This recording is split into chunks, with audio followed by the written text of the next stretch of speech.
Imagine waking up after 7.5 centuries of dreamless darkness. The last thing you remember is the screaming of demons, the crackle of psychic fire, and the prayer hymns of your battle brothers, echoing through corridors, now long turned to dust. You are a warrior of the Grey Knights, the Emperor's finest demon hunters, and you have been entombed within a walking sarcophagus of blessed silver and sanctified adamantium for longer than most human civilizations have existed.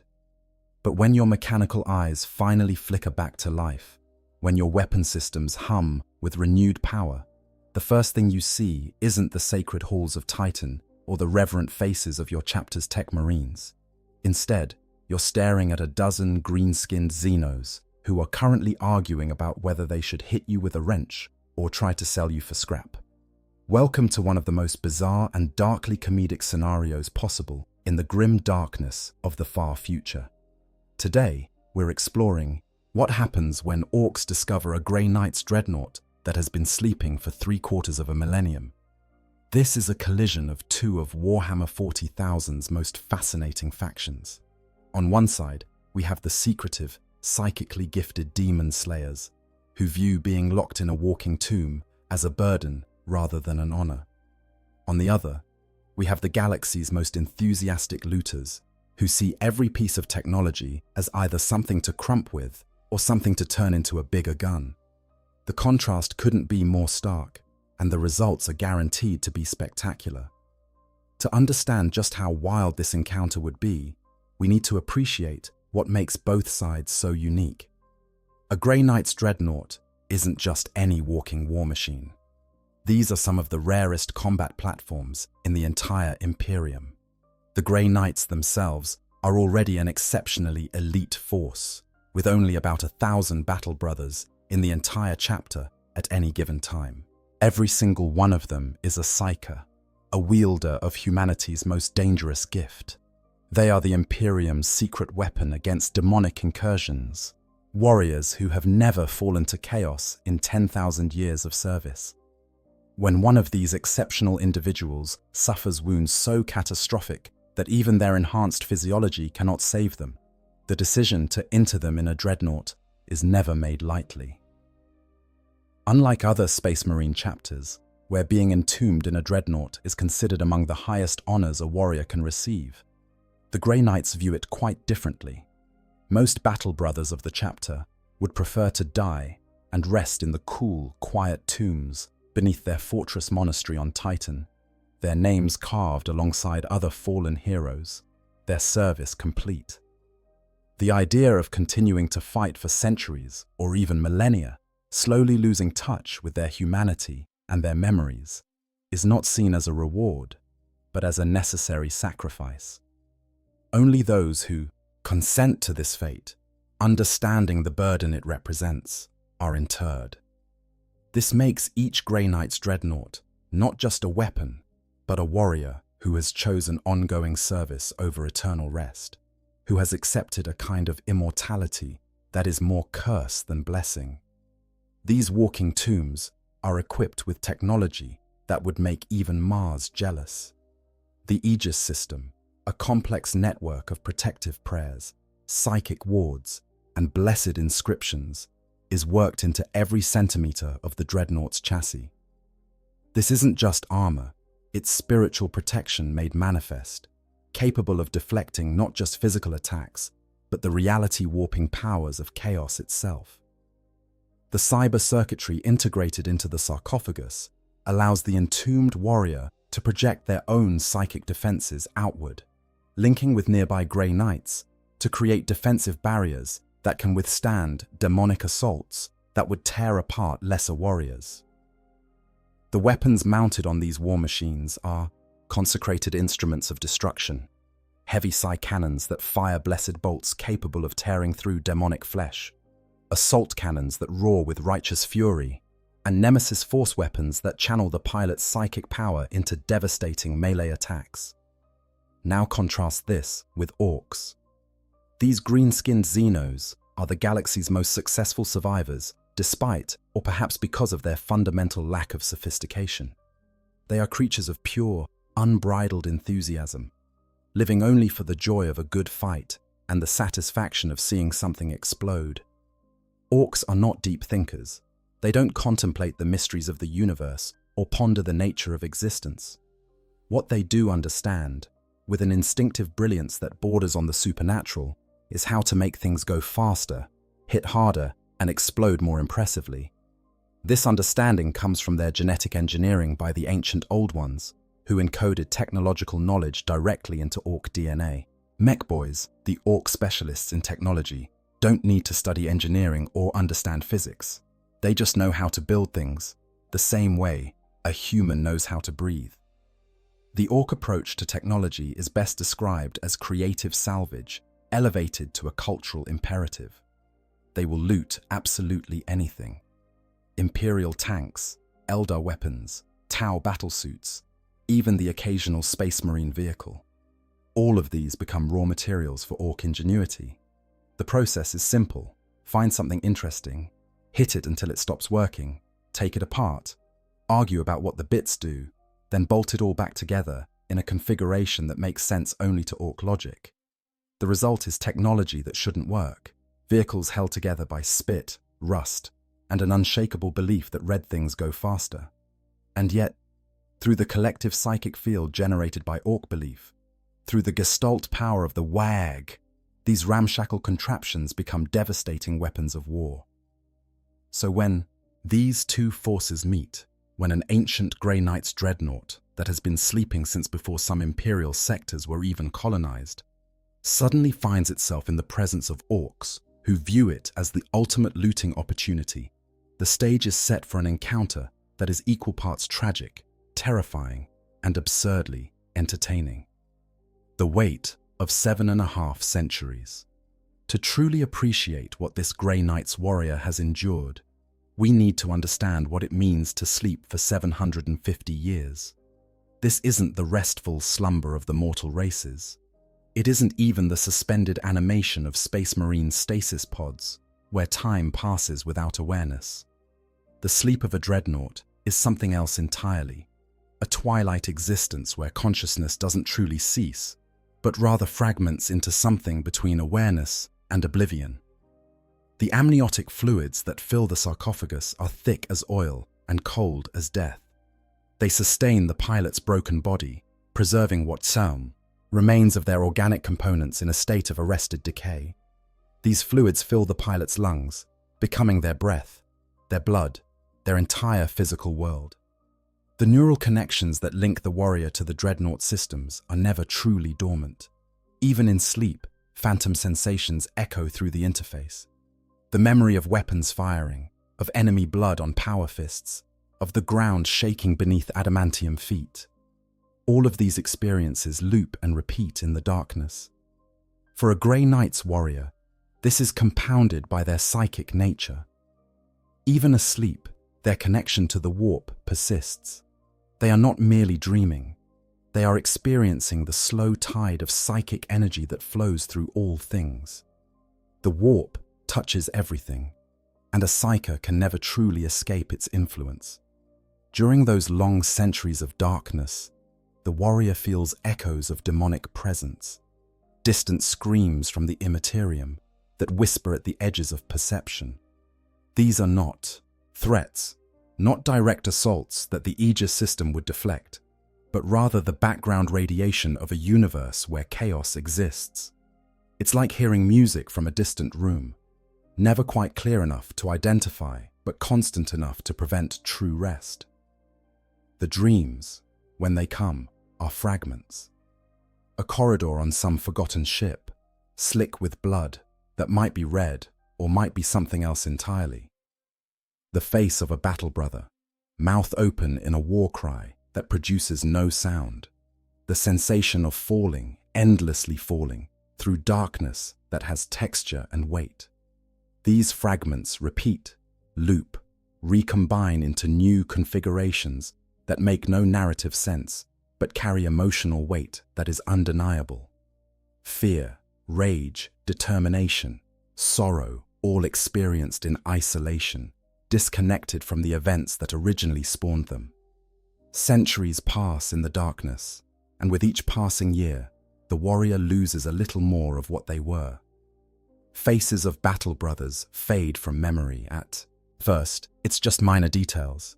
The exact color of someone's eyes, the specific inflection of their voice during prayer. Then larger pieces disappear.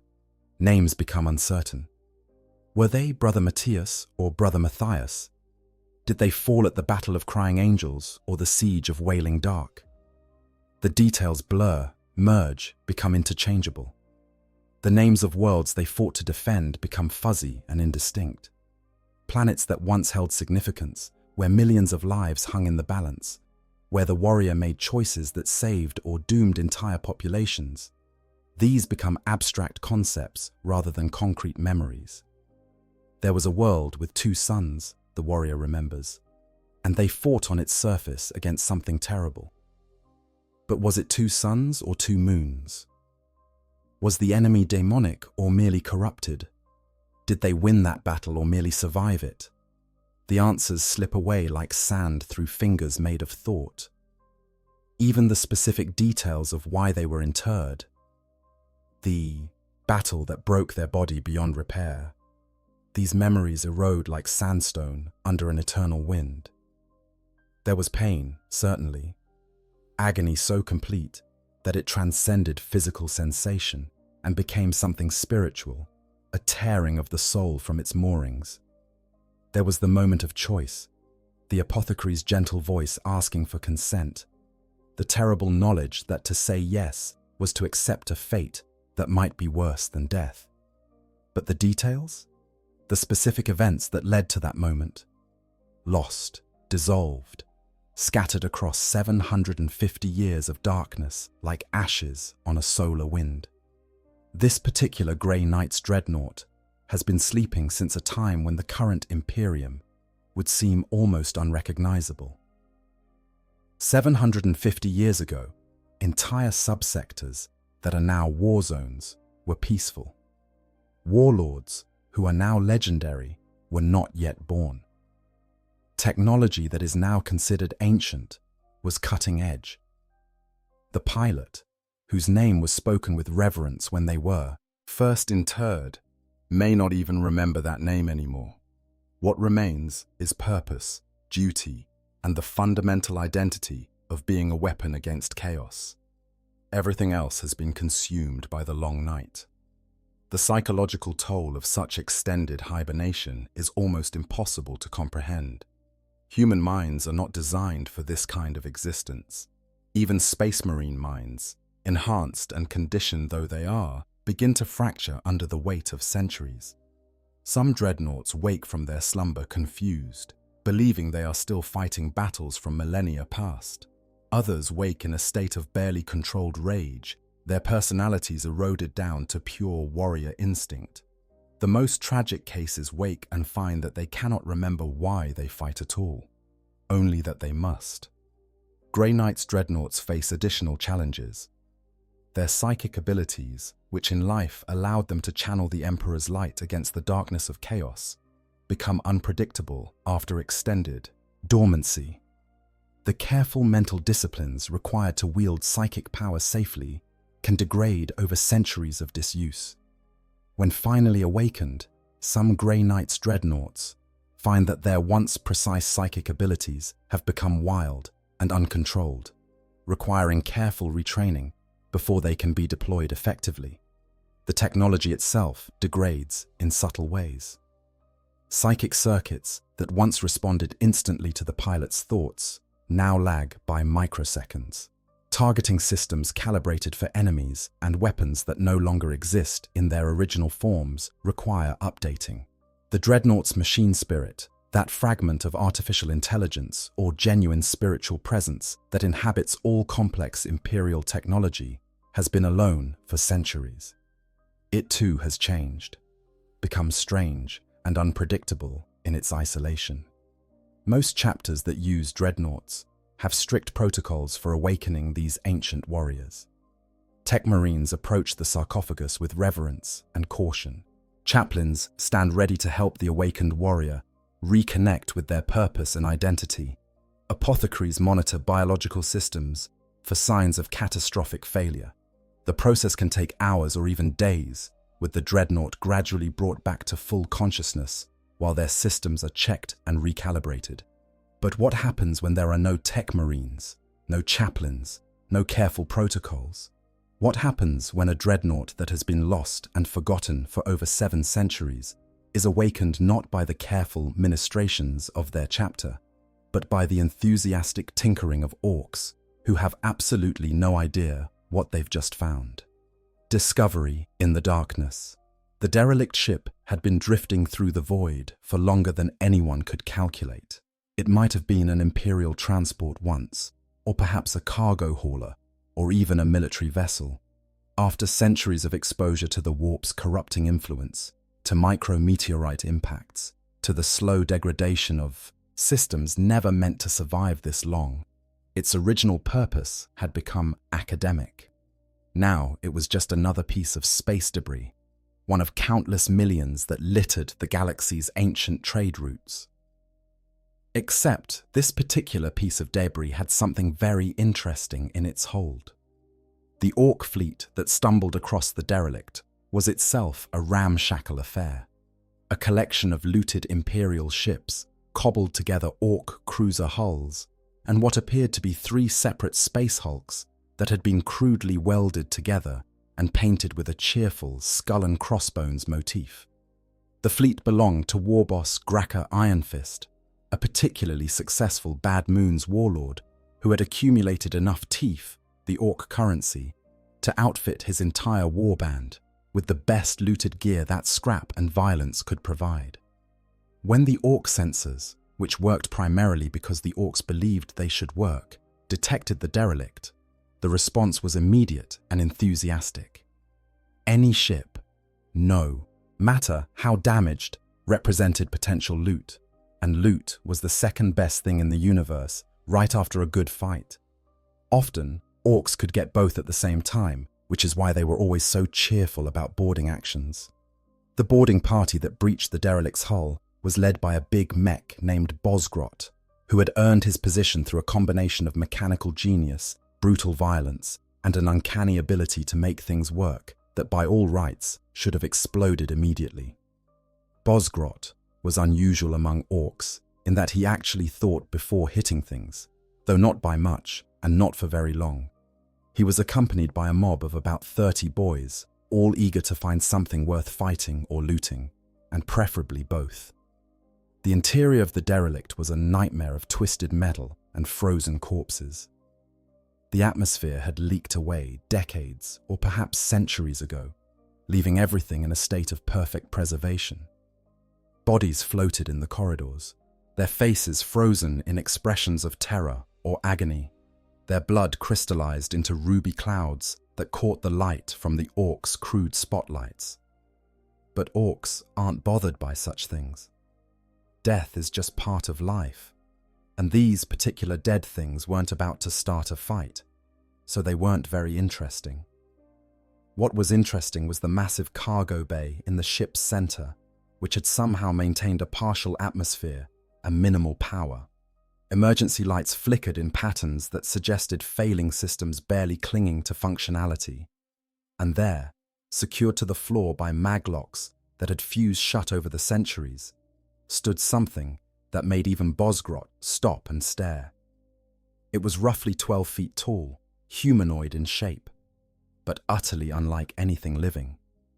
The armor was a silver so bright it seemed to glow in the dim light, inscribed with symbols and wards that hurt to look at directly. The right arm ended in a massive assault cannon, its barrels scored with use, but still gleaming. The left arm was an equally massive power fist, fingers the size of an Ork's torso, capable of crushing a tank like a tin can. The sarcophagus that housed the pilot was covered in more inscriptions, and across its surface ran fine wire that pulsed with the faintest hint of blue light. To an educated observer, someone who knew the Imperium's military forces and their equipment, this would have been immediately identifiable as a Grey Knight's Dreadnought. The silver armor, the psychic inscriptions, the quality of the craftsmanship, all would have screamed "run" to anyone with sense. Orks, famously, do not have sense. What they have is enthusiasm, and an absolute conviction that anything this big and shooty must be worth having. "What's this then?" asked one of the boys, a particularly large orc named Scarfang, who carried a weapon that appeared to be 3 separate guns welded into a single, impractical mass. Bosgrot circled the dormant dreadnought, his mechanical eye clicking and whirring as it cycled through various visual spectrums that probably didn't work, but which Bosgrot believed provided useful information. The big mech was actually thinking, which was always a dangerous sign. "That's a Hume warbot," Bosgrot said finally. "Big on too. Look at the size of that shooter, and that fist could crump a truck with one hit." This assessment sparked immediate interest among the boys. Anything that could crump a truck with one hit was automatically impressive. The orcs began to crowd around the dreadnought, poking at its armor with their various weapons and crude tools. "Oi, boss," said another orc, this one small even by orc standards, but covered in so many tools and mechanical bits that he looked like a walking workshop. This was Nuzgrub, one of Bosgrot's assistant mechs. "This thing's still got power. Look at them lights." Indeed, the faint blue glow of the psychic circuitry was still active, barely visible, but definitely present. This suggested that, somewhere within the dreadnought's systems, something was still functioning. The maglocks holding it in place had clearly been activated deliberately. Someone had meant to transport this war machine safely. "Can we nick it?" asked Scarfang, asking the question that was on every orc's mind. Bosgrot rubbed his chin, which was a very un-orky gesture he'd picked up from watching captured Imperial officers before he ate them. "Dunno. Things locked down tighter than a grot's purse, but look here." He pointed at the base of the dreadnought, where a maintenance panel had partially corroded away over the centuries. Through the gap, they could see cables and power conduits, the kind of technological innards that made a mech's heart sing. "We could try and wake it up," suggested Nuzgrub. "Get it working, then we could loot all the bits." This was classic orc logic. The best way to loot something was to make it work first, then take it apart to see how it worked, then rebuild it into something. That worked better, at least by orc standards. The fact that they had no idea what this thing was, what it was capable of, or why it had been locked away for so long, didn't factor into their calculations. "Right then," Bosgrot said, making his decision. "We's gonna get this thing working. Nuzgrub, get your tools. Scarfang, you and the boys stand ready. If this thing wakes up and starts crumping, I want you lot to crump it right back." "What if it's friendly?" asked one of the smaller boys. Every orc in the room turned to stare at him. The concept of something being friendly was so alien to orc thinking that it took them a moment to process the question. "Then we'll crump it anyway," Scarfang said finally. "Friendly's no fun unless day's up for a scrap." This logic was unassailable, and the boys returned to the much more interesting task of watching Bosgrot and Nuzgrub begin to tinker with the dreadnought. Orc engineering in action. What followed was a masterclass in orc technical philosophy, which can be summarized as hit it until something happens, then hit it more to see what else happens. Bosgrot and Nuzgrub began by widening the gap in the maintenance panel, using power tools that sparked and smoked and sounded like they were about to explode at any moment, but somehow kept working. Once they had access to the dreadnought's internal systems, they began the complex process of trying to figure out what connected to what. Imperial technology is deliberately complex, layered with redundancies and fail-safes, blessed by tech priests and sanctified with holy oils and prayers to the machine god. Every connection has a purpose. Every circuit is part of a greater whole designed by minds that spent decades or even centuries understanding the principles of sacred engineering. It is technology that demands respect and careful handling. Orcs, seeing all of this complexity, immediately began yanking out cables to see what they were connected to. "This red wire's probably important," Nuzgrub said, holding up a cable that was actually part of the dreadnought's primary power coupling. "Wonder what happens if I connect it to this green thing." The green thing was a mass of corroded wiring that hadn't been important in about 300 years. Nuzgrub's action created a spark that shot across the Dreadnought's internal systems like lightning, jumping from circuit to circuit, bypassing safety protocols that had degraded over centuries of disuse.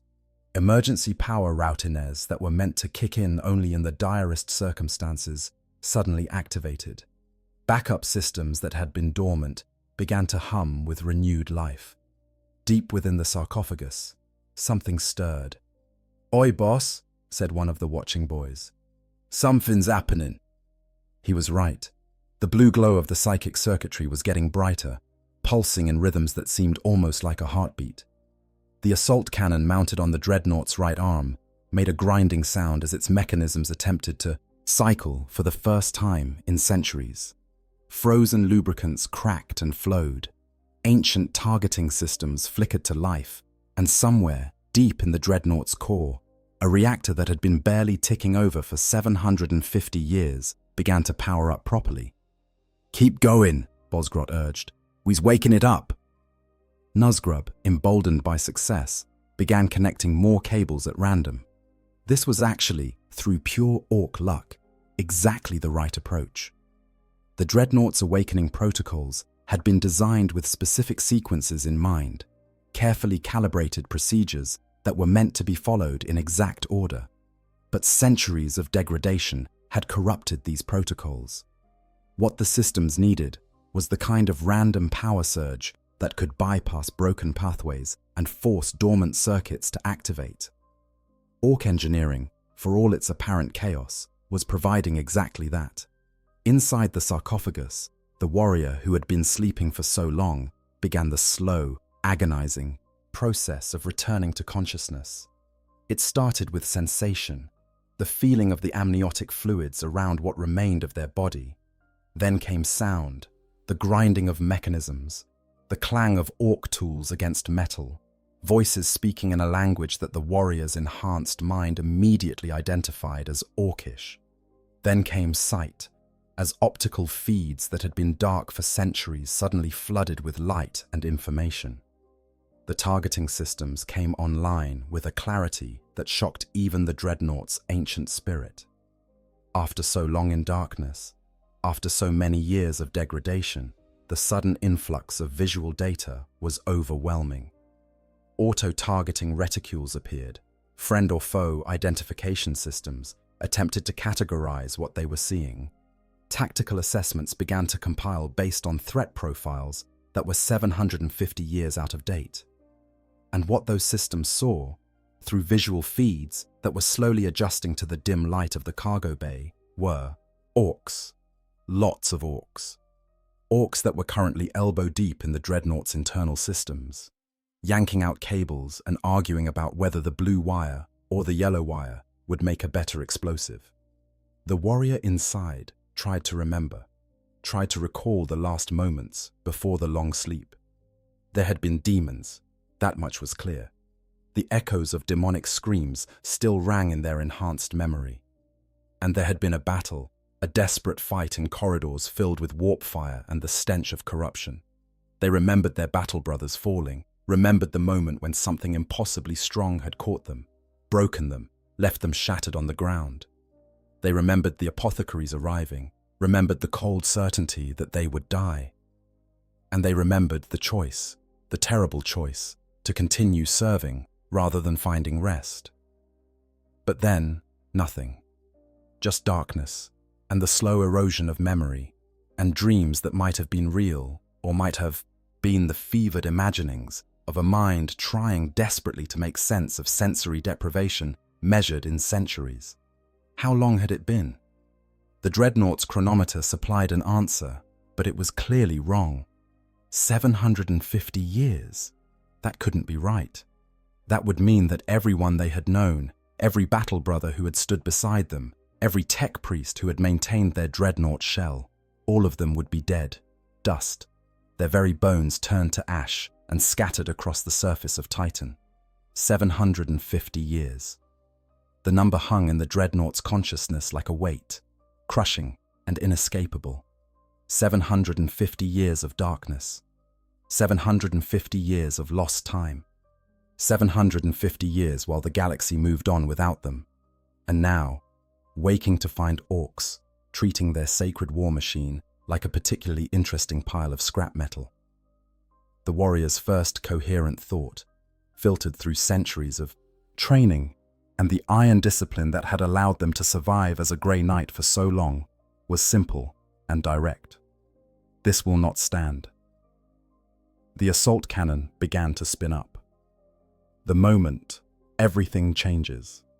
What Bosgrot and his boys didn't know, what they couldn't possibly have known, was that they were standing in front of one of the deadliest anti-demon weapons the Imperium had ever created. They didn't understand that the seemingly decorative inscriptions covering every surface of the Dreadnought were psychic wards powerful enough to make reality itself recoil. They couldn't comprehend that the warrior inside had fought horrors that would drive a lesser being insane just from looking at them, had banished demon princes whose very names could kill, had stood against the tide of chaos for longer than some Ork warlords had been alive. All they knew was that the big Humi warbot was finally waking up, and that meant they were about to see what it could do. The first sign that something was going very wrong came when the blue glow of the psychic circuitry suddenly flared bright enough to cast shadows. The inscriptions across the Dreadnought's armor began to pulse with light, not the steady glow they'd shown before, but an active, living radiance that seemed to have weight and presence. The temperature in the cargo bay dropped precipitously, going from the slight chill of space to something much colder, a psychic cold that had nothing to do with temperature and everything to do with the presence of a mind that could touch the warp itself. Nuzgrub, who still had his hands on the Dreadnought's exposed wiring, felt something that Orks very rarely experience. Genuine fear. It started as a prickling at the base of his skull, a sensation like being watched by something vast and terrible. Then it grew into a pressure, a weight that pushed against his mind, trying to force its way inside. He yanked his hands back as if the wiring had suddenly become red hot. "Boss," he said, and his voice had lost all its usual enthusiasm. "Boss, I think we've made a mistake." The assault cannon finished its spin-up with a sound like tearing metal. Every Ork in the cargo bay had just enough time to look up, to see the barrels pointing directly at them, to register that this was about to become a very different kind of situation, before the Dreadnought opened fire. If you've never heard an assault cannon discharge at close range, count yourself lucky. It's not just loud, it's a physical force, a wall of sound that hits you like a punch to the chest. Each shell is the size of a human fist, designed to tear through ceramite armor and detonate inside the target. The weapon cycles at a rate that turns individual shots into a continuous roar, a sound like the world ending. The cargo bay erupted into chaos. Orks, to their credit, have excellent survival instincts when it comes to immediate physical threats.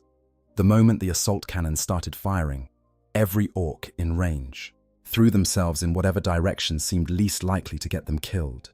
Some dove behind cargo containers. Others flattened themselves against the floor. A few of the smarter ones actually ran for the exits, though this was considered deeply un-Orky, and they would definitely hear about it later. The assault cannon's initial burst lasted perhaps 3 seconds, but in that time, it fired enough ordnance to level a small building. Cargo containers exploded into shrapnel. The walls of the cargo bay took damage that would have made a tech priest weep. And 2 of the Orks, ones who had been too slow or too fascinated by the pretty lights to move, were hit directly and transformed from living beings into abstract art painted across the ceiling in about 4 different colors of Ork. Then the cannon stopped firing, and in the sudden silence, a voice emerged from the Dreadnought's speakers. It was a voice that had not been used in 750 years, synthesized through systems that were still calibrating, filtered through centuries of disuse and damage. It should have been garbled, incomprehensible, barely human. Instead, it was clear, cold, and absolutely terrifying in its measured precision. "Greenskins," the voice said, and it carried an accent that hadn't been heard since the early days of the 41st Millennium, a cultured, educated tone that spoke of a time when the Grey Knights had been even more secretive than they were now. You have made a grave error in disturbing my rest. You have compounded that error by laying your filthy hands upon sacred machinery, and you have sealed your fate by doing so while my weapons remain functional." The Dreadnought's right foot broke free of the maglocks that had held it in place for so long. Centuries-old metal shrieked in protest as the adamantium boot came down on the deck plates with force enough to dent the reinforced metal. The entire cargo bay shook. Dust and debris rained down from the ceiling, and the untold Dreadnought took its first step in 7.5 centuries.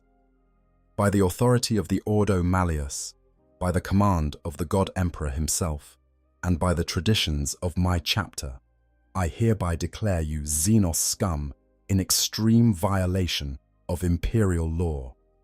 Your sentence is death. Your execution begins now." Bosgrot, still trying to process what was happening, made a decision that was either brilliantly tactical or suicidally stupid, depending on how you looked at it. Instead of running, instead of ordering his boys to scatter and regroup, he raised his oversized power claw and bellowed out a challenge that was pure orc bravado. "Whack! Come on den, ya tin can. We's not scared of no Humibot." This was, technically, a lie. Several of the boys were definitely scared, though they would have died before admitting it. But it was also exactly what needed to be said. Because orcs don't run from a good fight, even when the fight is against something that outmasses them, outguns them, and has 750 years of combat experience stored in its tactical databases. They don't run because running means missing out on the best part of being an orc, which is the glorious mayhem of combat. The other boys, hearing their big mech's challenge, felt their own fear transform into something much more useful: bloodlust. This was going to be a proper scrap. This was what they lived for. Some of them weren't even sure why they'd been scared in the first place. Sure, the Humibot was big and shooty, but so were lots of things, and orcs had crumped all of them eventually. "Wag!" they echoed, and suddenly the cargo bay was filled not with fleeing orcs, but with charging orcs, all of them converging on the awakening Dreadnought with weapons raised and death on their minds.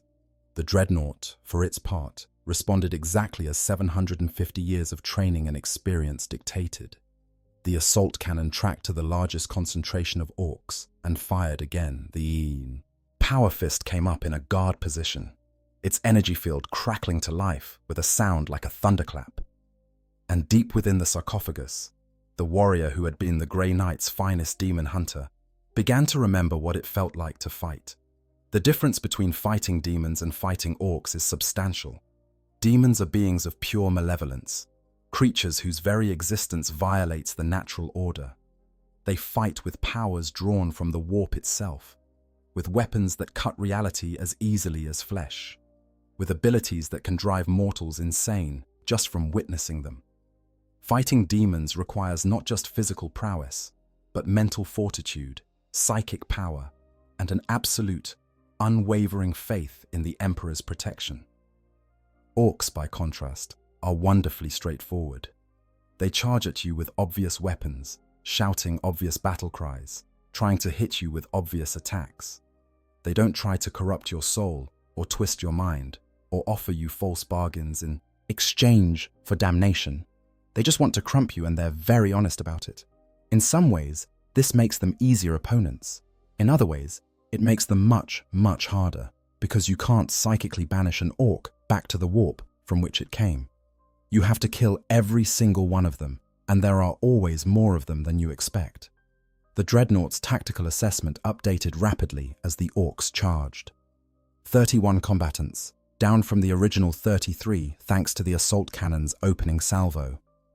Armed with a mixture of ranged and melee weapons of varying technological sophistication, from crude axes and clubs to what appeared to be looted Imperial firearms heavily modified for orc use. Threat level: moderate for individual orcs, severe for the mob as a whole. Recommended response: sustained ranged fire, followed by selective melee engagement of any enemies that close to hand-to-hand distance. The assault cannon continued its deadly work. Shells, screaming through the air, to impact with explosive force against orc flesh. But orcs are tough, far tougher than humans, and even the devastating firepower of a Grey Knight's assault cannon can't always guarantee an immediate kill. One orc took 3 shells to the chest and kept coming, his crude armor absorbing some of the impact, while his own natural resilience and sheer bloody-mindedness kept him upright long enough to close the distance. Another lost his entire left arm to a direct hit, but seemed to regard this as more of an inconvenience than a serious wound, switching his chopper to his right hand and continuing his charge without breaking stride. The first orc to actually reach the Dreadnought was Scarfang, the large orc with the triple-gun monstrosity.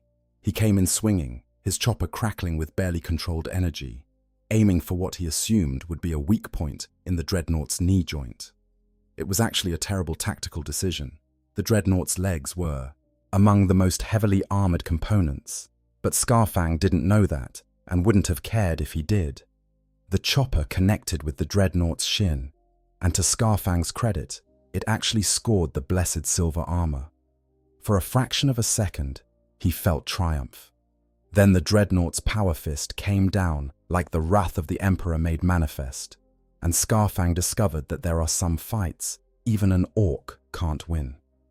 The impact was catastrophic. The power fist, blessed and sanctified, and inscribed with wards that could shatter demonic essence, crushed Scarfang into the deck plates with enough force to leave a crater.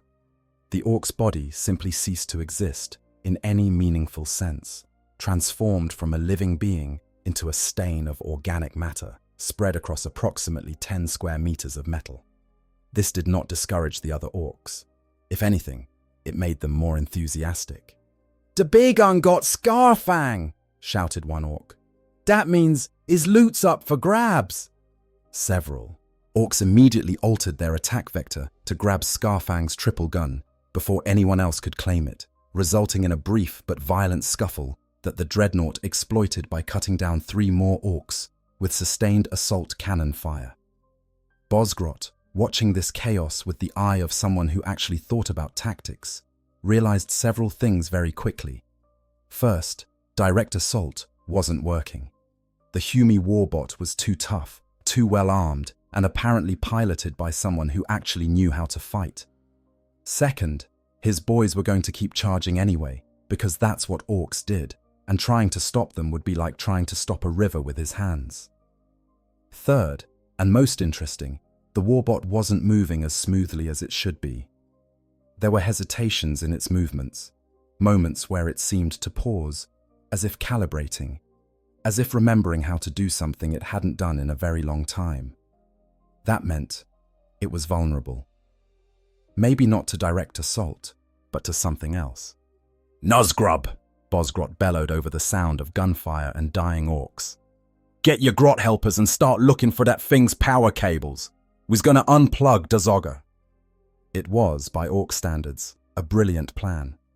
It was also completely insane, requiring someone to get close enough to the actively hostile Dreadnought to access its external systems, while said Dreadnought was in the middle of systematically exterminating everything in the cargo bay. But Nuzgrub just grinned, his filed teeth catching the flickering emergency lights, and signaled to a group of Gretchen who had been hiding behind a cargo container.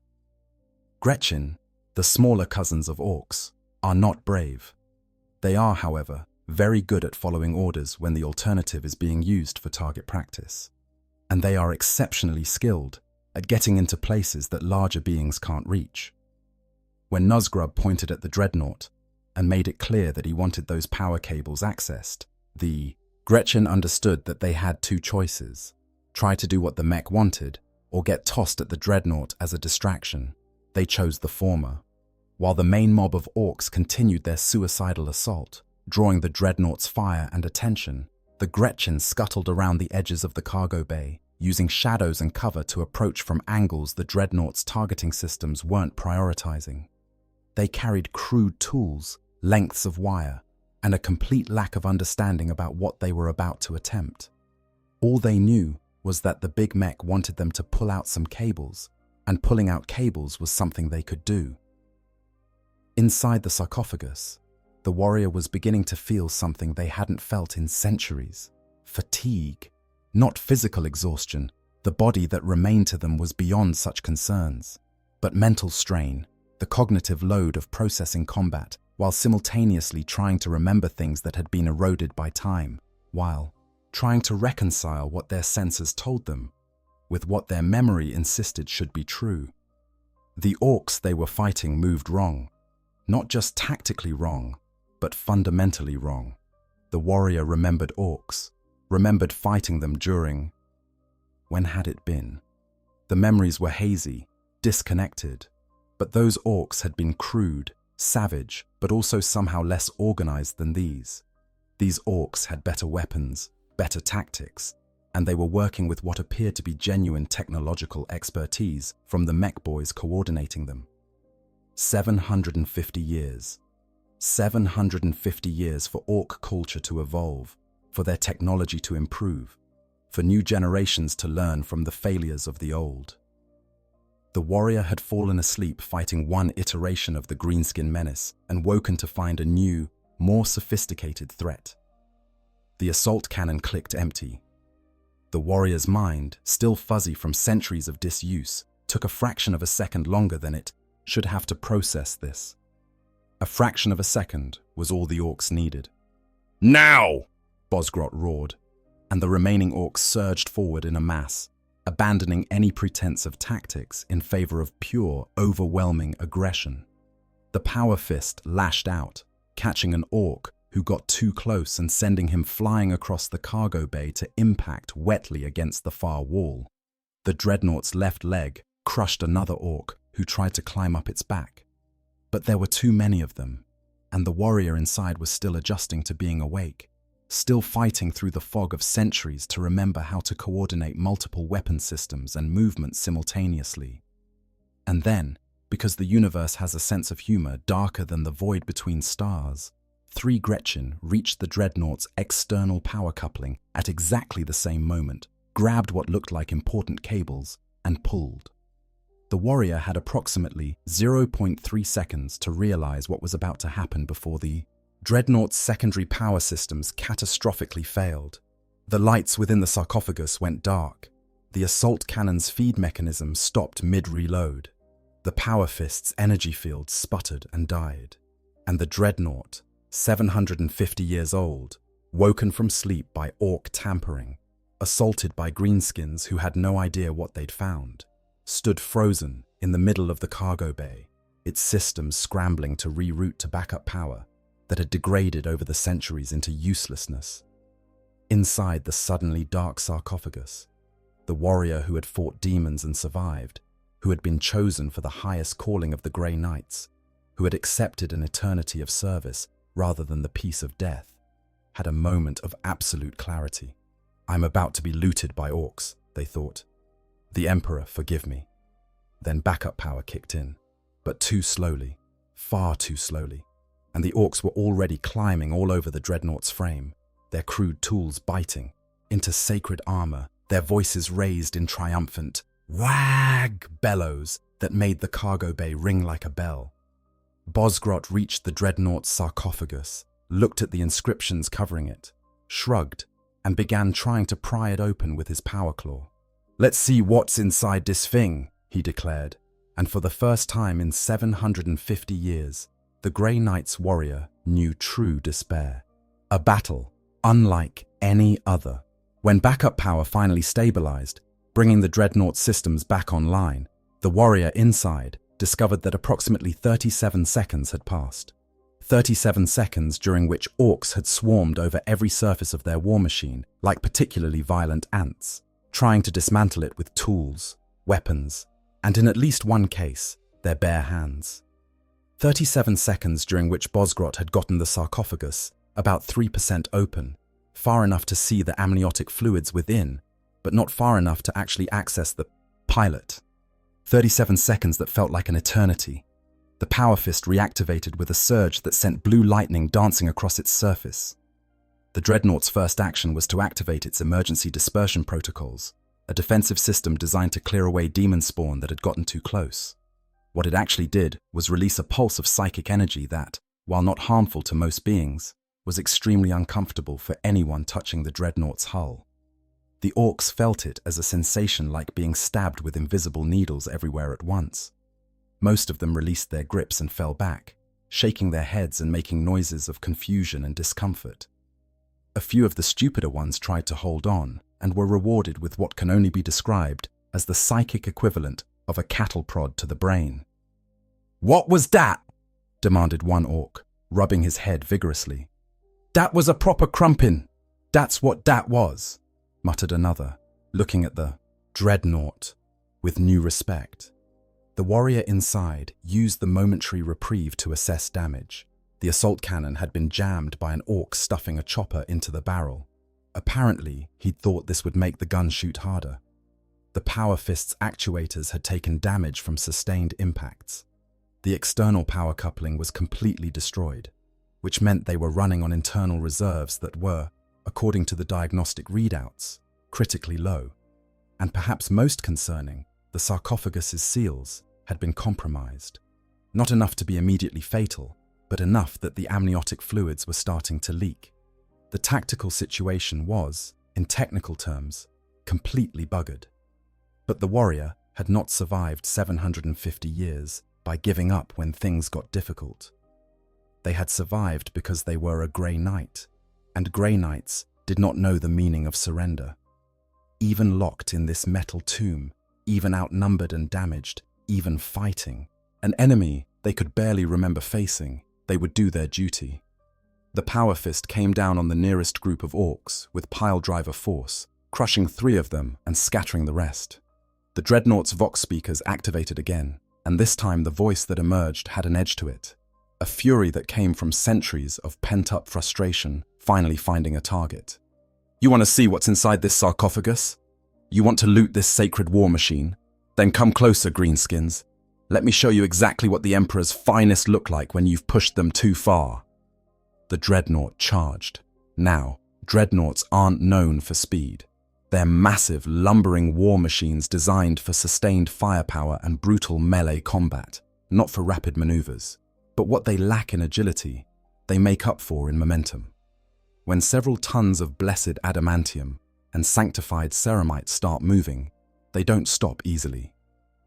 The remaining Orks saw this massive silver war machine bearing down on them and did what Orks do best. They met the charge head-on. What followed was less a tactical engagement and more a chaotic brawl that would have made both sides' commanders weep. The Dreadnought, unable to use its assault cannon and operating on reduced power, relied on pure physical violence.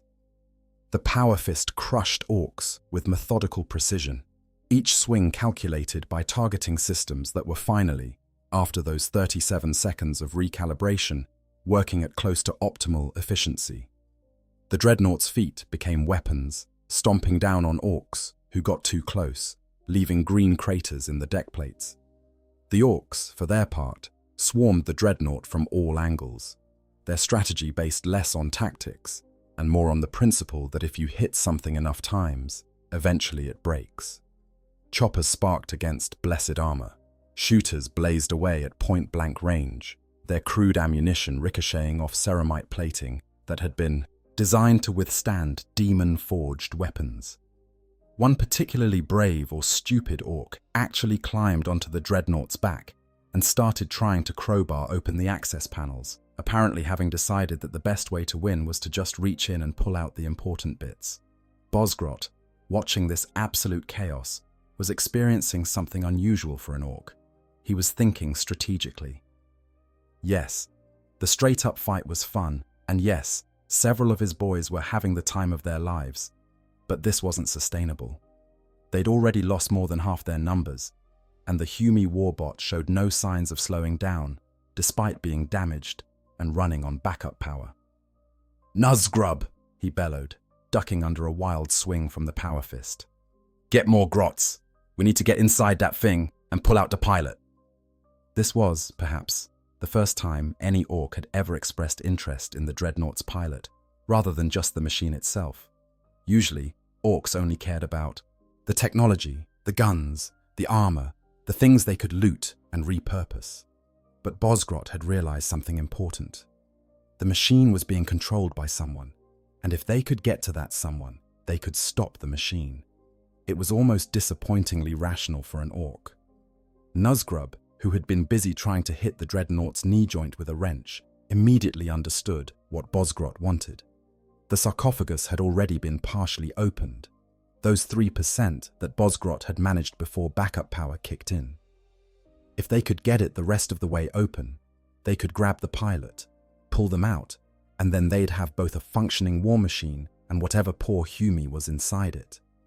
The mech boys could probably figure out how to make it work, or at least how to make the best bits work, which was close enough. The problem, of course, was that the Dreadnought was now fully aware that its sarcophagus had been compromised and was doing everything possible to prevent further tampering. Every time an orc got close to the sarcophagus, the Dreadnought would twist its torso or swing its arms in ways that sent the would-be looter flying across the cargo bay. Inside the sarcophagus, the warrior was fighting a war on multiple fronts. Externally, they had to coordinate the Dreadnought's movements to keep the orcs at bay while conserving power. Internally, they were fighting against their own degraded systems, against targeting solutions that kept glitching, against a body that had forgotten what it felt like to be active and was now screaming in protest at the sustained activity. And psychically, they were maintaining the Aegis field that protected them from warp contamination, a field that had been designed to repel demonic influence, but which apparently also made orcs uncomfortable, which was useful. But underneath all of that, in the part of their mind that was still capable of abstract thought, the warrior was grappling with a realization that was almost worse than the physical battle. They were going to lose. Not immediately, perhaps. The orcs had been whittled down to fewer than 15 combatants, and those that remained were tired, damaged, and running low on ammunition.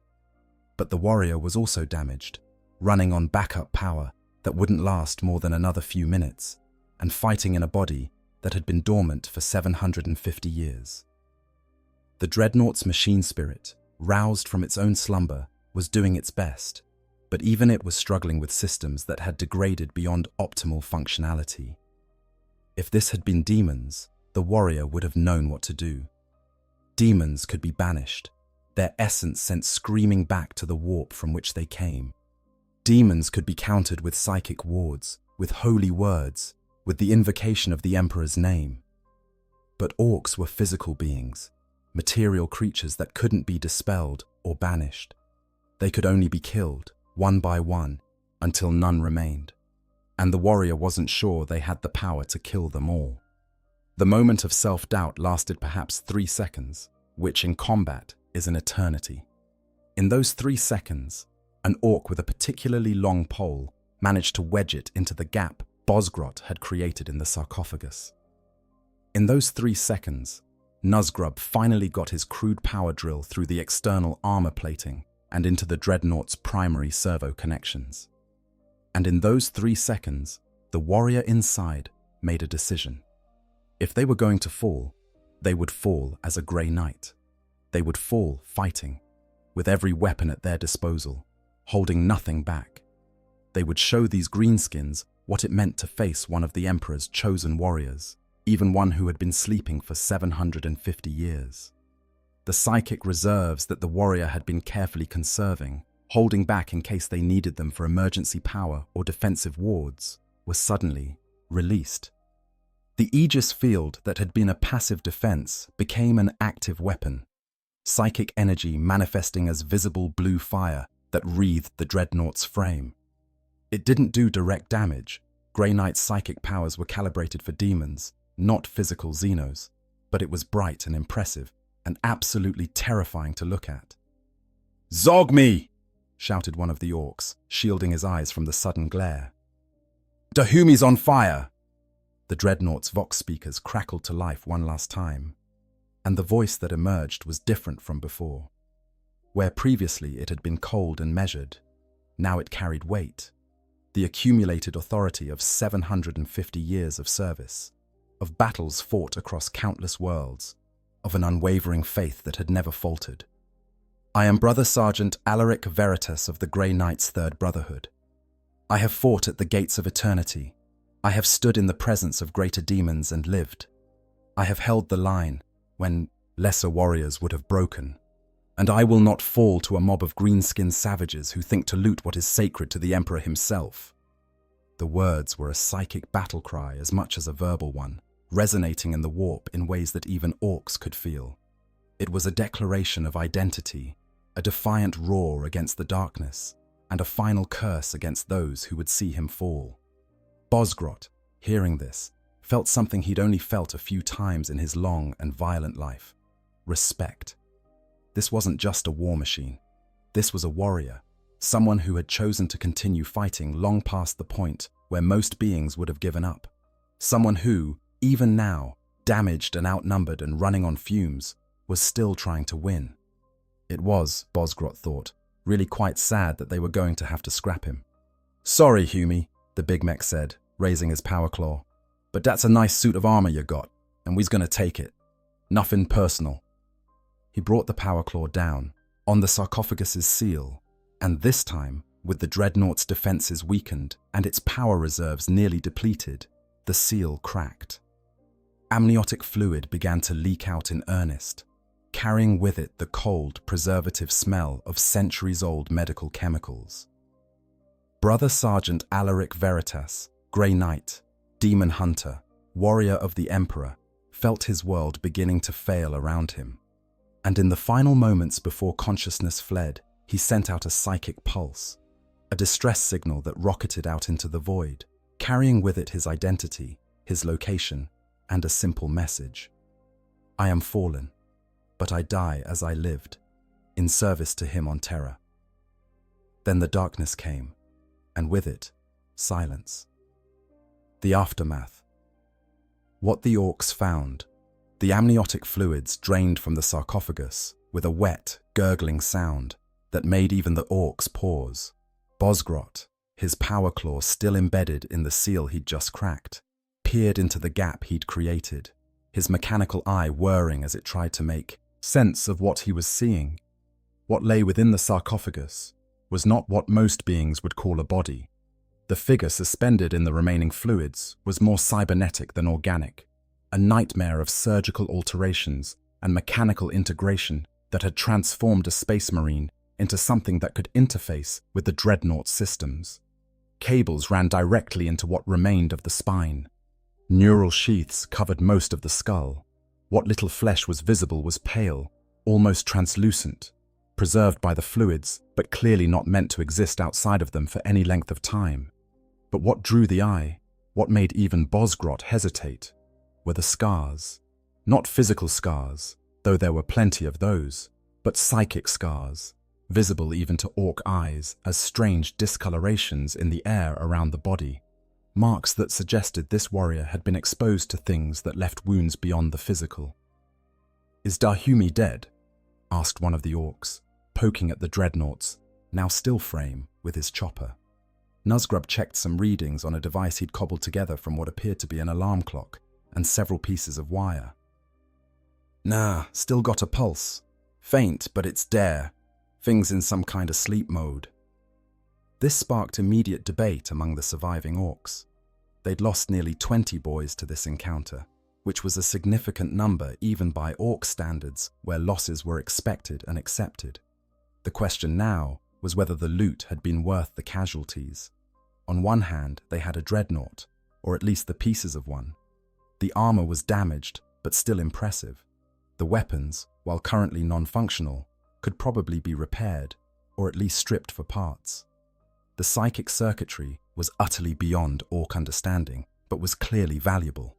And the inscriptions covering every surface, while they made most of the orcs vaguely uncomfortable, were undeniably killy-looking. On the other hand, they had a nearly dead Humians, a Khan who had just killed 20 of their mates, and who, even unconscious, seemed to radiate a kind of psychic stay-away field that made the orc's skin itch. "We should smash it," suggested one orc. "Thing's too dangerous to keep around." "We should sell it," countered another. "Bet some Humi-git would pay good teeth for one of Deezer." "We should fix it and use it ourselves," said a third. "Imagine having this thing fighting for the wag." Bosgrot listened to all of these suggestions while studying the Dreadnought with the critical eye of someone who actually understood technology, or at least understood it as well as an Ork could. The truth was, all of these options had merit. They could smash it for scrap, which would yield valuable materials and components. They could sell it, which would bring in teeth and possibly favor with whoever bought it. Or they could try to repair it, which would be incredibly difficult, but might result in having their own war machine. "We's taken it back to the ship," he decided finally.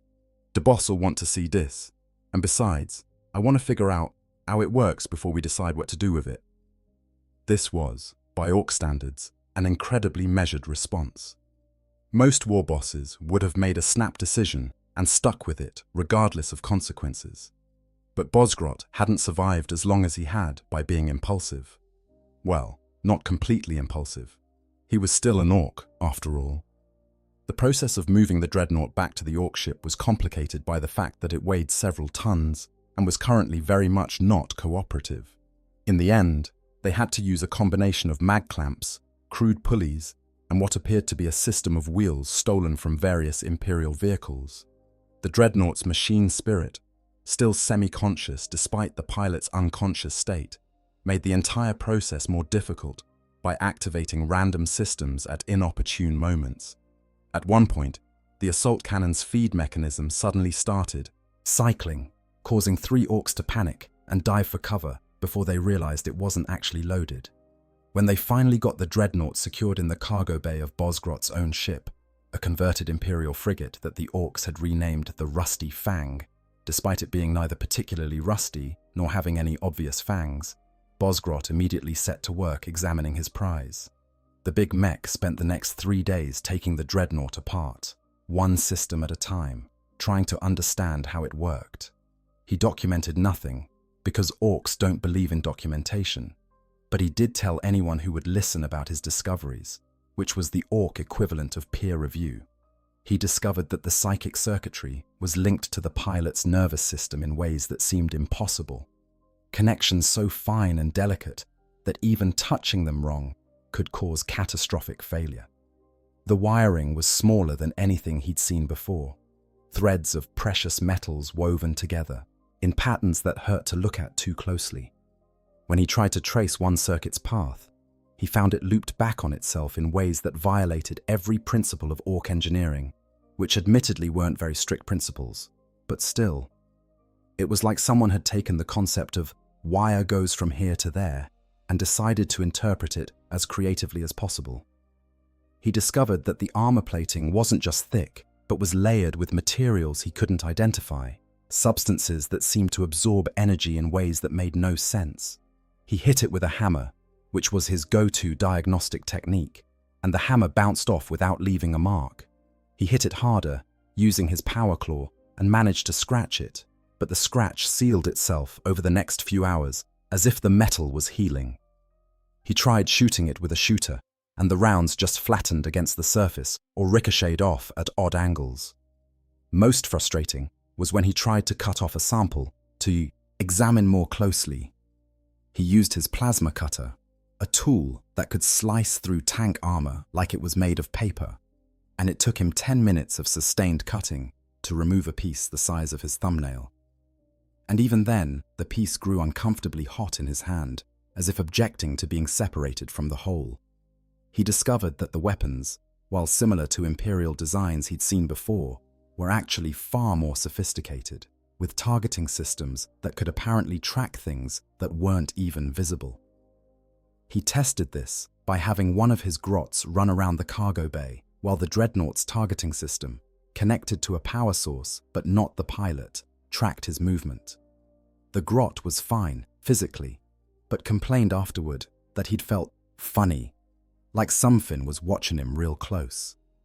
When Bosgrot checked the targeting data, he found that the system had not only tracked the grot's position, but had predicted his next 7 movements with disturbing accuracy.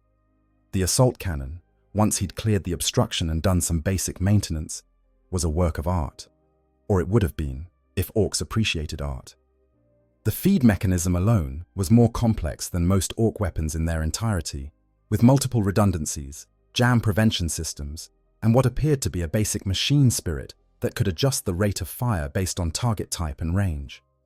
When he test-fired it, using a remote trigger and aiming at an empty cargo container, the cannon adjusted its burst pattern mid-fire to compensate for the container's movement as it was pushed back by the impacts. That level of sophistication was impressive even by Imperial standards, and by Ork standards, it was practically magical. Most interestingly, he discovered that the inscriptions covering the Dreadnought weren't just decoration. When he tried to remove one to get a better look at the armor beneath, the symbol actually resisted, creating a sensation like pushing against an invisible wall.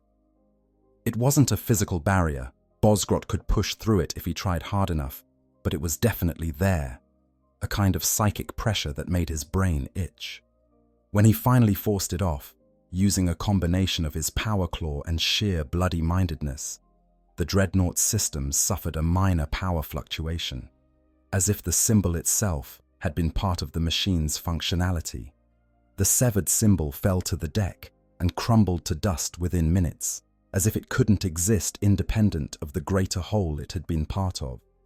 Nuzgrub, who had been assisting with the examination, made an interesting observation. "Boss," he said, scratching his head with a wrench, "this thing's got layers. Not like armor layers, but like think layers. Each bit don't just do one thing, it does lots of things all at once, and they's all connected, so if you touch one bit, all the other bits know about it. It's like the whole machine's aware." This was an unusually philosophical observation for an Ork, but Bosgrot had to admit his assistant had a point. The Dreadnought wasn't just a collection of components bolted together. It was an integrated system where every part communicated with every other part, where the machine spirit wasn't just controlling systems, but was actively part of those systems. It was technology that transcended simple mechanics and entered into something almost organic.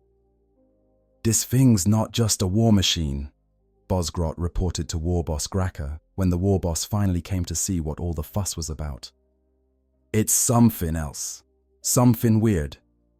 All these marks, they's not just for show. They's actually doing something, protecting the pilot from something.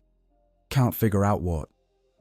Warboss Graka, who was large even by Ork standards and wore armor made from the hulls of at least 3 different Imperial tanks, looked at the partially disassembled Dreadnought with the expression of someone trying to decide if something was worth eating. "Can you make it work for us?" he asked bluntly. "Maybe," Bosgrot admitted, "but the pilot's all wrong. This thing's built specific like for that Humi and era. We tried to stick one of our boys in it. The systems probably won't work right. Might not work at all. And even if it did work, all these protection marks, days tuned to psychic Humi stuff, might not protect an Ork the same way." This was actually a remarkably accurate assessment. Grey Knight's Dreadnoughts were indeed built specifically for their pilots, with the psychic circuitry calibrated to each individual warrior's mental signature. Simply swapping out the pilot would result in, at best, degraded performance, and at worst, catastrophic system failure. "So what you're saying," Graka rumbled, "is that we got ourselves a fancy Humi war machine that only works proper like, with the Humi what's already in it. That's about the size of it, boss." Graka thought about this for approximately 5 seconds, which was about 4 seconds longer than most war bosses would have thought about anything. Then he grinned, showing teeth that had been filed to sharp points and decorated with what appeared to be tiny skulls. "Then we wake up the Humi and make him work for us." This suggestion was met with enthusiastic approval from the assembled Orks, because it was exactly the kind of stupid, brilliant idea that made being an Ork so much fun. Never mind that Space Marines were famously resistant to coercion, that Grey Knights in particular were known for their absolute incorruptibility, or that the pilot was currently more dead than alive and might not even wake up again. Those were problems for future Orks to worry about. Present Orks just needed to figure out how to get the Humi conscious again. Bosgrot, despite being the closest thing the Orks had to a voice of reason, found himself swept up in the enthusiasm. "Right then, Nuzgrub, Start pumping some of the medical goo back into that can. The rest of you, start fixing the damage we did to the armor. We want this thing looking proper when the Humi wakes up. And someone get a pain boy. If we're gonna wake up a Humi, we might need someone what knows about doctoring. What followed was 3 days of the most chaotic medical care that has ever been attempted on a space marine. The pain boy, an Ork who had approximately as much medical training as a brick, but who was very enthusiastic about his work, examined the pilot with tools that would have made an apothecary weep. He poked things that shouldn't be poked, connected cables that shouldn't be connected, and at one point tried to give the unconscious Grey Knight a blood transfusion using Ork blood, which would have killed any normal human instantly, but which the Space Marine's enhanced biology somehow managed to reject before it could cause permanent damage. Meanwhile, other Orks worked on repairing the Dreadnought itself. They welded plates over damaged sections, not bothering to match the blessed silver of the original armor, resulting in a patchwork appearance that mixed sacred Imperial craftsmanship with crude Ork metalwork. They attempted to repair the assault cannon by removing the chopper that had been jammed in the barrel and replacing several components they'd broken while examining it. The power coupling that the Gretchen had destroyed was replaced with something that looked like it had been salvaged from an oven. The psychic inscriptions that had been damaged were, of course, beyond repair. Orks don't understand psychic wards, and even if they did, they wouldn't have the ability to recreate ones calibrated specifically for Grey Knight's use. The gaps in the Aegis field where symbols had been destroyed or damaged would remain, weak points that any demon with sense could exploit. But the Orks didn't know that. They just knew they were fixing a really impressive war machine, and that was good enough. After 3 days of this enthusiastic butchery, the pain boy declared the Humi ready to wake up, which meant he'd done all the things he could think of and figured the rest was up to the patient. Bosgrot gave the order to begin the awakening sequence, which mostly involved pumping power into the Dreadnought's systems and hoping something good happened. For a long moment, nothing did happen. The Dreadnought remained inert, its systems humming with power but showing no signs of consciousness. Bosgrot was just starting to think they'd broken something fundamental when the optical sensors flickered to life, glowing with the same blue light they'd shown in the cargo bay, but somehow more focused, more aware. Brother Sergeant Alaric Veritas was awake again, and this time he was very confused. Awakening to madness. The first thing the warrior became aware of was that they were still alive, which was unexpected. The second thing was that their Dreadnought had been altered.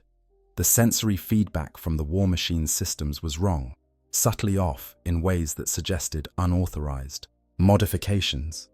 The third thing, and the one that made the warrior's enhanced mind pause in genuine confusion, was that the Orks who had captured them were currently arguing about whether the Humi was awake yet, despite the warrior's optical sensors being obviously active and tracking their movements. "I think it's awake, boss," one Ork said. "The lights is on." "Lights is always on," countered another. "Don't mean nothing's home." The warrior, still processing the situation, decided to speak. The Vox speakers activated with a slight crackle, a new sound that suggested someone had been fiddling with the audio systems. "I am conscious," they said, their voice carrying the same cultured tones as before, but now with an edge of wariness. "I am also extremely confused as to why you have not simply destroyed me or left me to die." This sparked immediate excitement among the Orks. "See? I told you the Humi was awake," the first Ork crowed triumphantly. Warboss Graka pushed his way through the crowd of Orks until he was standing directly in front of the Dreadnought's optical sensors.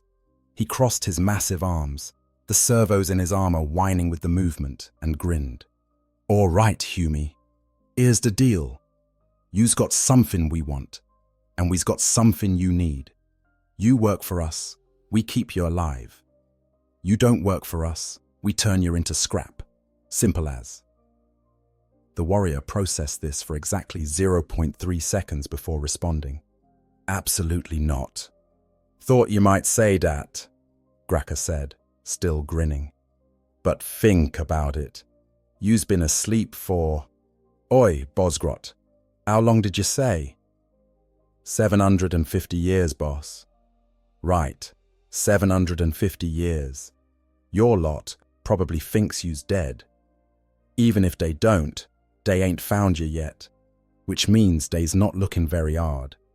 You got two choices, work with us and get to keep fighting, which you human knights is supposed to like, or we leave you in a scrap heap somewhere to rust for another 700 years.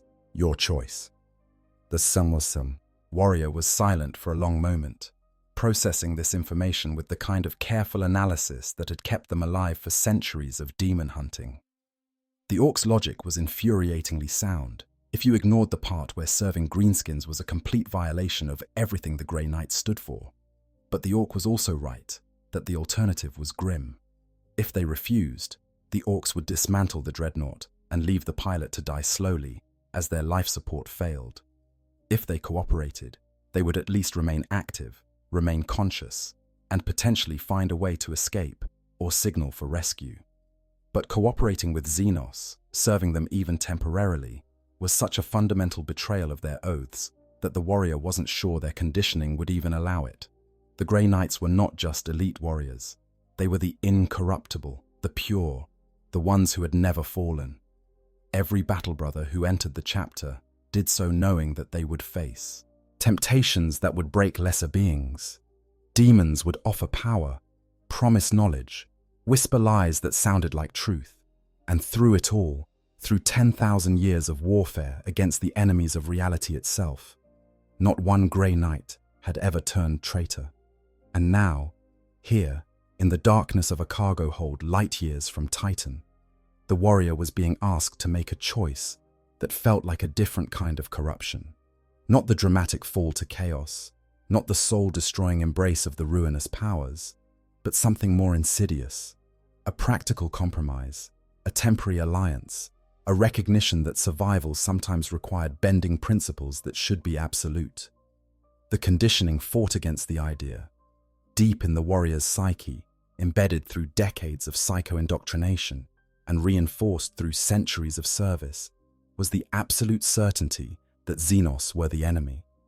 Not just opponents, not just adversaries, but fundamental threats to humanity's existence that could never be trusted, never be allied with, never be anything but exterminated.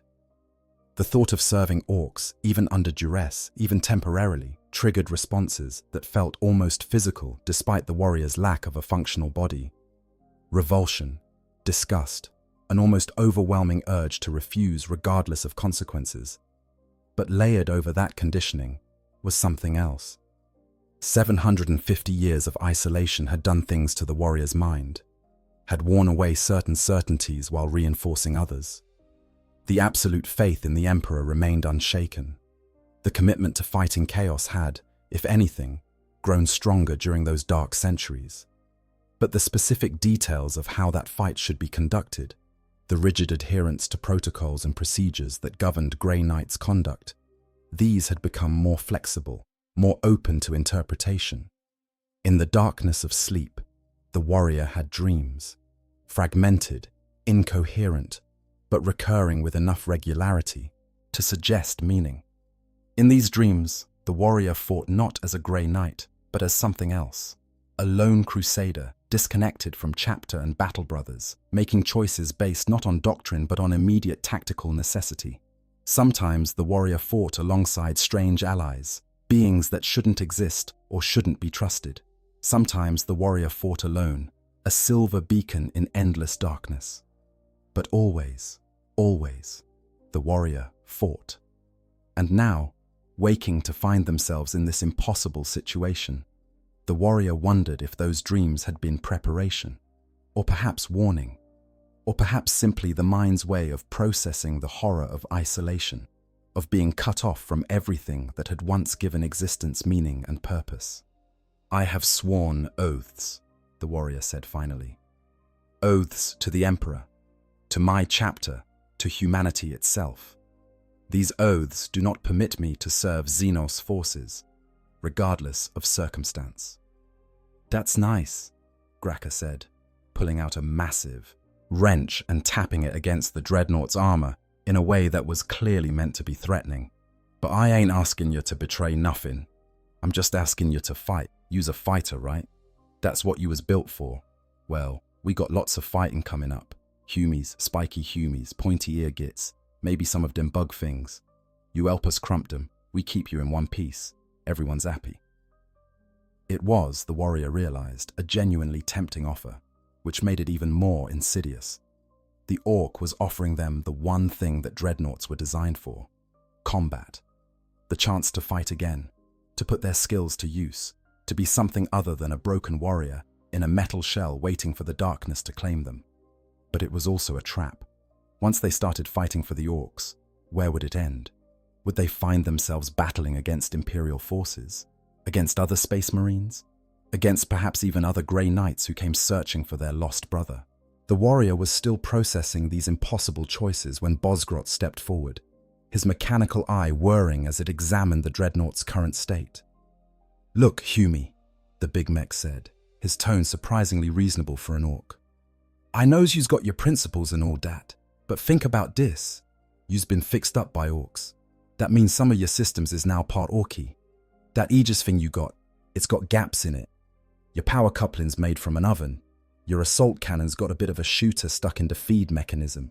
If you somehow gets back to your Humie friends, they's gonna take one look at you and think you's been tainted.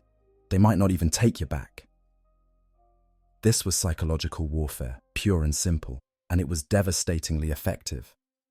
The warrior knew that Imperial forces, particularly the more conservative elements, often destroyed equipment that had been tainted by Xenos contact.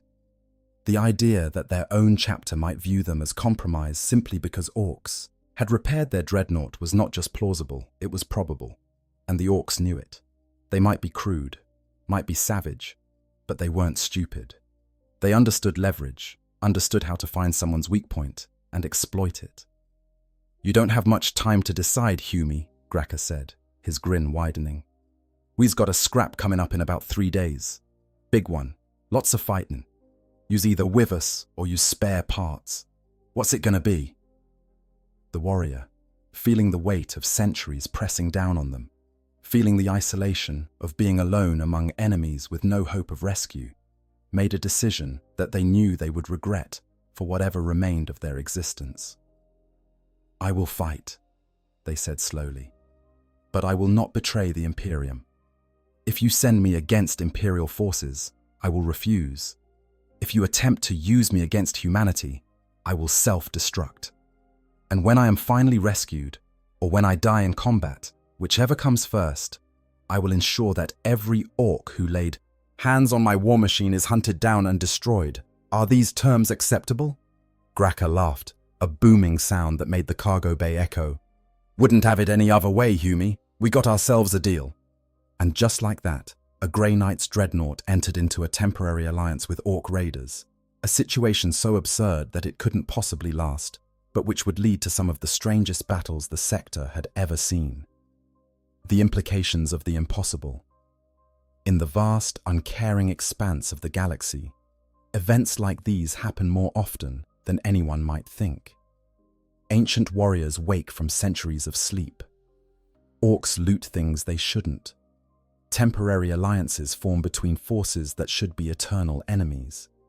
The Imperium of man, vast as it is, cannot monitor every event, cannot track every lost piece of equipment, cannot account for every warrior who falls in battle. For Brother Sergeant Alaric Veritas, the situation represented a kind of purgatory.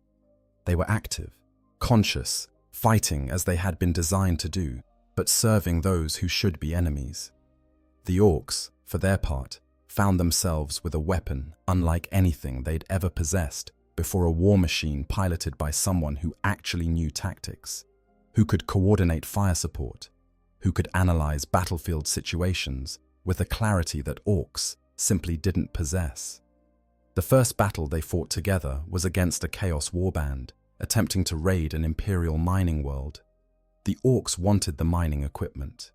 The Chaos forces wanted the workers to sacrifice.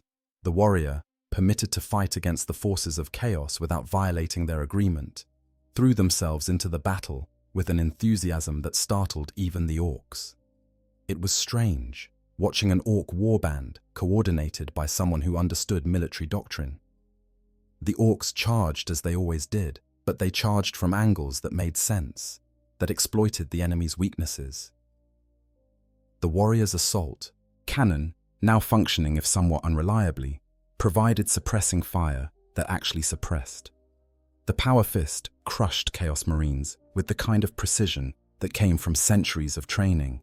After the battle, War Boss Gracker looked at his force's casualties remarkably light compared to usual, and then at the Dreadnought, which had carved a path through the enemy lines like a blessed blade through corrupted flesh.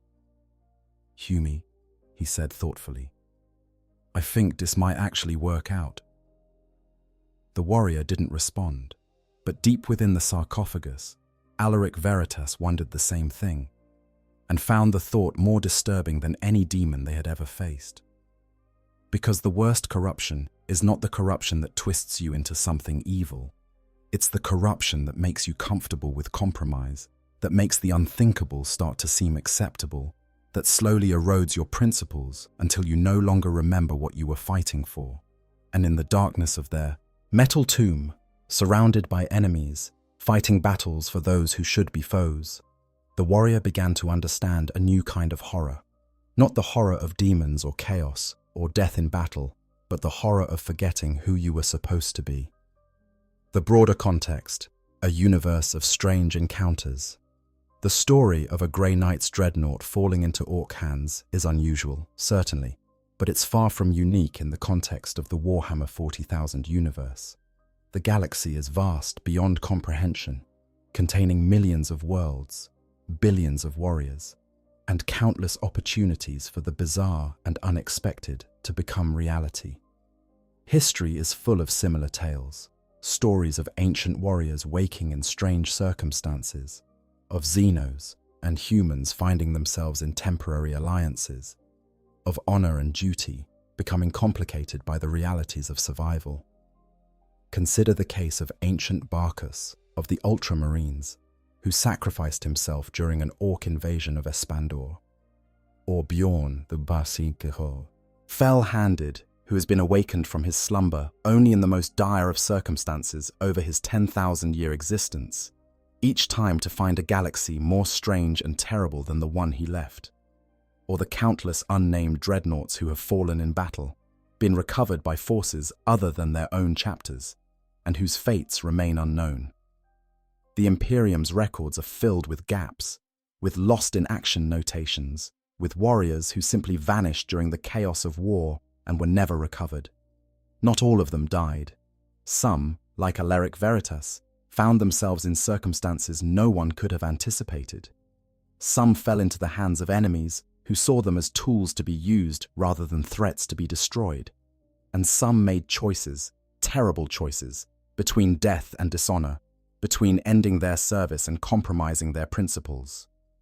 The Orks, for their part, have a long history of looting things they shouldn't and making them work in ways they shouldn't. There are documented cases of Orks capturing Imperial Knights, Titans, even entire ships, and forcing them into service. The Deathskulls clan, in particular, is known for their ability to loot and repurpose enemy equipment with an efficiency that borders on the supernatural. If Orks can make a looted Lehman Russ tank work for them, why not a Dreadnought? What makes the case of a Grey Knight's Dreadnought particularly interesting is the psychic component. Grey Knights are not just skilled warriors. They are psykers of considerable power, individuals whose very presence can disrupt the warp. The psychic circuitry in their dreadnoughts is attuned specifically to fight demons, to protect against chaos corruption, to channel powers that would destroy lesser beings. In Ork hands, much of this functionality would be lost or corrupted, but not all of it. Some scholars of the Ordo Xenos, those who study the greenskin threat with academic detachment, have theorized that Ork belief might actually preserve some of a Grey Knight's Dreadnought's psychic capabilities. If the Orks believe that the Humi warbot has special powers that make it extra killy, their Gestalt psychic field might actually reinforce those powers in unexpected ways. This is, of course, speculation, but in a universe where Ork technology works primarily because Orks believe it should, stranger things have proven true. The The moral implications of such an arrangement are complex and troubling. A Grey Knight serving alongside Orks, even temporarily, even under duress, represents a fundamental violation of everything the chapter stands for. The Grey Knights are the ultimate defenders against chaos, warriors so pure that they have never had a single battle brother fall to corruption in 10,000 years. For one of them to fight alongside Xenos, to coordinate with greenskins, to potentially kill Imperial citizens, even if those citizens have themselves fallen to chaos, could be seen as a form of corruption in itself. Yet there's also an argument to be made that continued service, even in compromised circumstances, is preferable to death or inactivity. The warrior inside the Dreadnought is still fighting against chaos, still destroying the enemies of mankind. The fact that they're doing so while coordinating with Orks doesn't change the fundamental nature of their actions. In a universe where humanity fights for survival against impossible odds, where pragmatism often trumps idealism, where the difference between heroism and heresy can be measured in the thinnest of margins, perhaps such compromises are inevitable. These are the kinds of questions that inquisitors debate in the quiet halls of their fortresses, that chaplains wrestle with in their private meditations, that chapter masters lose sleep over when they consider what they would do in similar circumstances. There are no easy answers, only choices between different kinds of darkness. What is certain is that somewhere in the galaxy, at this very moment, similar situations are unfolding. Ancient warriors are waking from centuries of sleep. Orks are discovering things they shouldn't. Alliances are forming between forces that should be enemies. And individuals are making impossible choices, trading one kind of corruption for another, trying to preserve some fragment of honor in a universe that has no room for such luxuries. The story of Brother Sergeant Alaric Veritas, Grey Knight, Demon Hunter, and reluctant ally of Orks is just one such tale among thousands. But it serves as a reminder of the fundamental truth of the 41st millennium. In the grim darkness of the far future, there is only war, and sometimes that war makes strange bedfellows indeed. Conclusion: a question without answers. So what happens when Orks find a Grey Knight's Dreadnought that has been asleep for 750 years? The answer, as we've explored, is complicated.